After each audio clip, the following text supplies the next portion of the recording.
नमस्कार दोस्तों, आप कैसे हैं। आई होप आप अच्छे होंगे, बिंदास होंगे और अपनी तैयारी में जुटे होंगे।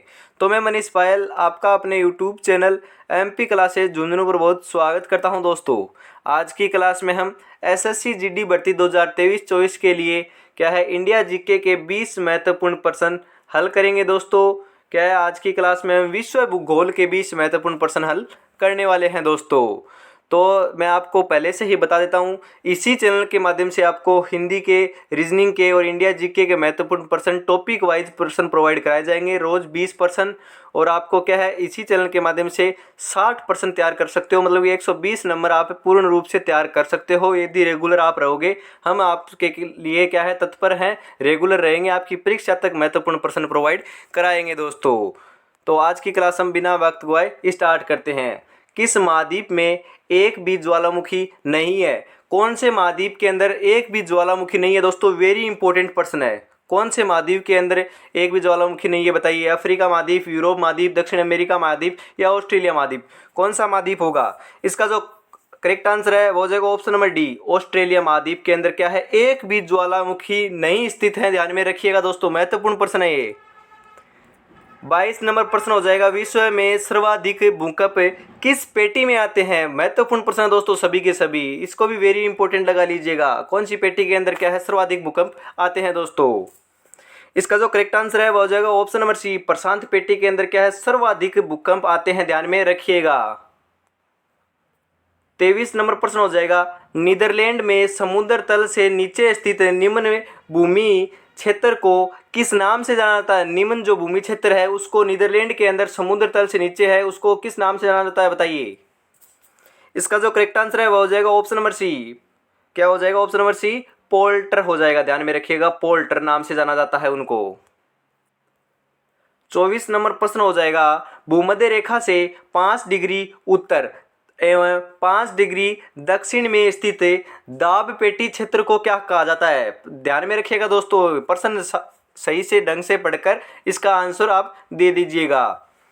इसका जो करेक्ट आंसर है वह लगाएंगे हम ऑप्शन नंबर बी को, डोलड्रम क्षेत्र कहते हैं। क्या कहते हैं, डोलड्रम क्षेत्र कहते हैं, उनको ध्यान में रखिएगा दोस्तों। 25 नंबर प्रश्न हो जाएगा आपका, उपोष्ण उच्च दाब पेटी को अन्य किस प्रचलित नाम से जाना जाता है। कौन से नाम से जाना जाता है, बताइए।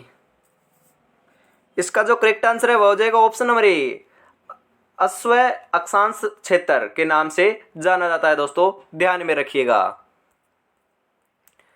26 नंबर प्रश्न हो जाएगा, उपध्रुवीय निम्न वायुदाब पेटी के निर्माण के लिए निम्नलिखित में कौन एक कारक जिम्मेदार है। कौन सा एक कारक जिम्मेदार है, बताइए।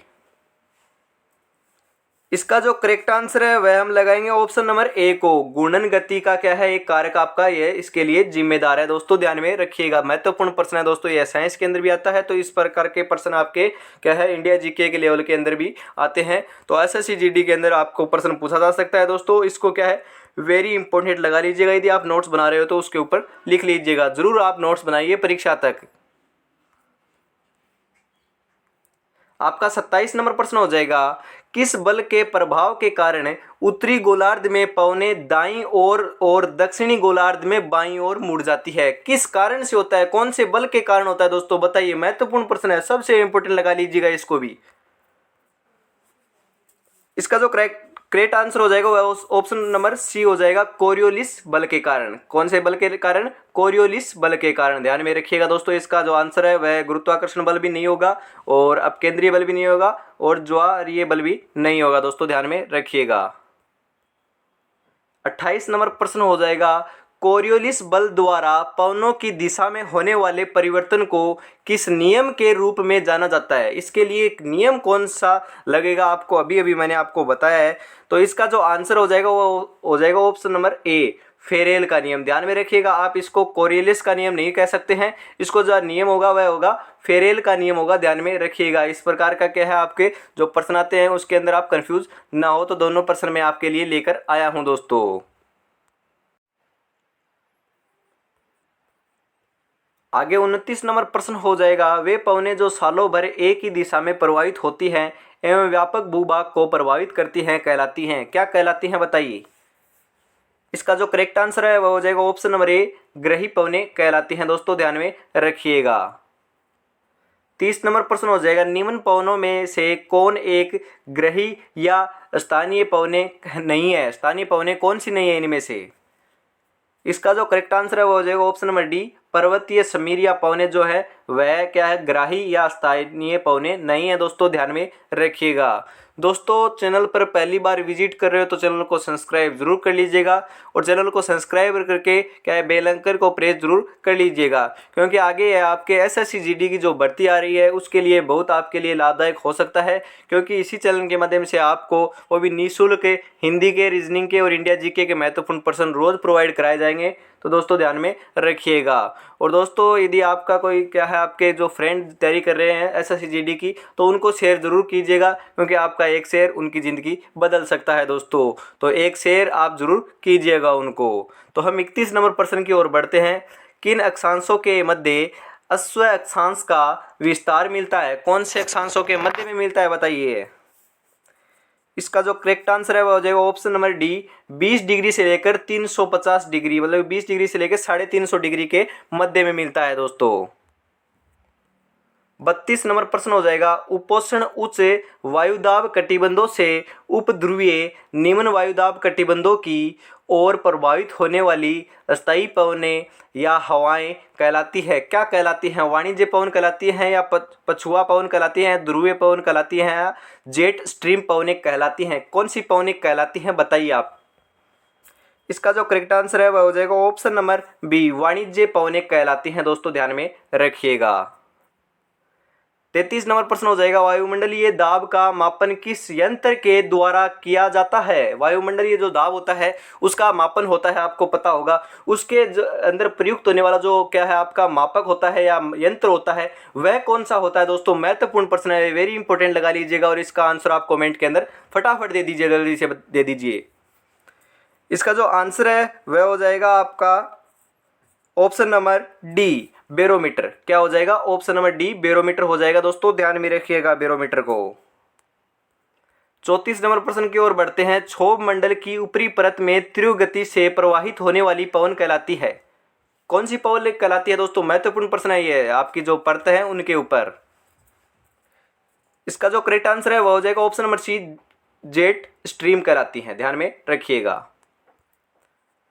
35 नंबर प्रश्न हो जाएगा, किन कारणों से भूमध्य रेखीय क्षेत्रों में चक्रवातों की उत्पत्ति नहीं होती है? किन कारणों से नहीं होती है बताइए? इसका जो करेक्ट आंसर है वो हो जाएगा ऑप्शन नंबर डी, कोरियोलिस बल अभाव के कारण। कोरियोलिस बल पर क्या है, नहीं लगता है, इस कारण से यह नहीं हो पाती है, उत्पत्ति नहीं हो पाती है, इनकी ध्यान में रखिएगा दोस्तों। 36 नंबर प्रश्न हो जाएगा, महासागरीय धाराओं की उत्पत्ति में निम्न में कौन सबसे महत्वपूर्ण भूमिका निभाता है? कौन सबसे महत्वपूर्ण भूमिका निभाता है बताइए? इसका जो करेक्ट आंसर हो जाएगा वह हो जाएगा ऑप्शन नंबर सी, पृथ्वी की गुणन गति क्या है, महत्वपूर्ण भूमिका निभाती है, ध्यान में रखिएगा, वेरी इंपॉर्टेंट है दोस्तों ये भी प्रश्न। 37 नंबर प्रश्न हो जाएगा, किस महासागरीय जलधारा को यूरोप का कंबल की संज्ञा दी जाती है? इसका आंसर हो जाएगा option number D, gulf stream जलधारा को संज्ञा दी जाती है दोस्तों, ध्यान में रखिएगा, इसको महत्वपूर्ण लगा लीजिएगा। 38 नंबर प्रश्न हो जाएगा, निम्नलिखित में से कौन एक हिंद महासागर की ठंडी जलधारा है? इनमें से कौन सी है दोस्तों? महत्वपूर्ण प्रश्न है, यह भी वेरी इंपॉर्टेंट लगा लीजिएगा, और इसका आंसर फटाफट कमेंट के अंदर दे दीजिए दोस्तों।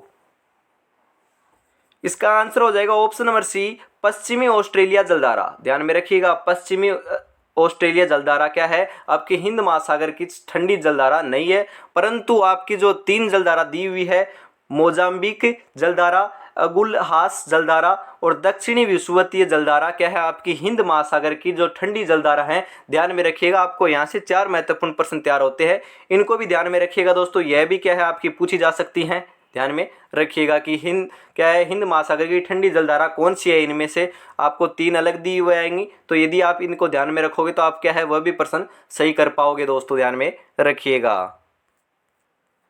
39 नंबर प्रश्न हो जाएगा, निम्नलिखित में से कौन एक गर्म जलधारा का उदाहरण है। गर्म जलधारा का उदाहरण आपको पिछली बार क्या पूछा गया था, हिंद महासागर के अंदर ठंडी जलधारा, तो यहाँ पर क्या पूछ रहा है, गर्म जलधारा कौन सी है। तो वहाँ इन सभी को ध्यान में रखिएगा, यह क्या है, चारों के चारों ठंडी व गर्म जलधारा है, ध्यान में रखिएगा दोस्तों। चारों नहीं है दोस्तों, आपको एक पूछ रहा है, सॉरी दोस्तों, क्या है, एक जलधारा इनमें से गर्म है और 3 ठंडी है, तो आपको पहचानना है दोस्तों। बताइए, इसका जो करेक्ट आंसर है वो हो जाएगा ऑप्शन नंबर ए, अलास्का जलधारा। अलास्का जो जलधारा है वह गर्म जलधारा का उदाहरण है, परंतु यह क्या है, तीनों ठंडी जलधारा हैं दोस्तों, ध्यान में रखिएगा। कंफ्यूज हो गए थे थोड़ा सा, तो आप ध्यान में रखिएगा दोस्तों।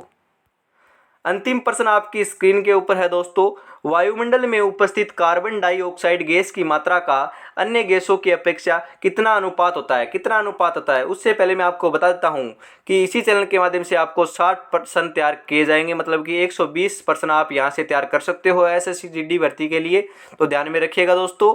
तो इसका जो करेक्ट आंसर है वह लगा देते हैं हम ऑप्शन नंबर बी को, 0.03%, ध्यान में रखिएगा दोस्तों, इसका आंसर हो जाएगा करेक्ट। दोस्तों आज की क्लास में आपके कितने परसेंट सही हुए कमेंट जरूर करना। यदि आपके 15+ सही हुए हैं तो आपकी जो तैयारी है वह बहुत अच्छी चल रही है दोस्तों। आज की क्लास में हम इतना ही रखते हैं, कल फिर मिलेंगे अन्य महत्वपूर्ण प्रश्नों के साथ दोस्तों। उससे पहले दोस्तों, यदि आपने क्लास को लाइक नहीं किया तो एक लाइक कीजिएगा, अपने दोस्तों को शेयर कीजिएगा, क्योंकि आपका एक लाइक और एक शेयर हमारे लिए क्या है, मोटिवेशन होता है दोस्तों। जरूर कीजिएगा अपने दोस्तों को। आज की क्लास में हम इतना ही रखते हैं। जय हिंद, जय भारत दोस्तों।